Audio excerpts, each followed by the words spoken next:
আল্লাহ খাইলাম আল্লাহ খাওয়ালে প্রেম বেরোছিল হ্যাঁ নেন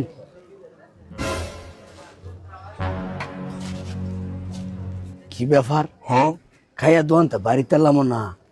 ফ্যাটটা চিপতে আছে আগাই ধরলো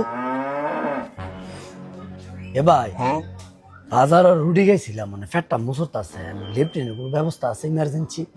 আছে তো ভাই ওই যে সামনে গিয়া হাতের বামে যাবেন আর কি এ এই কই যান গা আনাইন কিসে ভাই ডাক দিলেন যে যাইতাছেন গা দিয়ে আপনি মুসরায়া মানে একজন যে টিয়া দিতেন নাম না না আগলো টিয়া দাম লাগে আমি তো জানি না এই মেয়েটা টাউন না মেয়ের নয়টা শহর না আগলেও টিয়া দিতে হয় আমরা বিল হচ্ছে 20 টাকা আরে ভাই 10 টিয়ার রুটি গেছি 20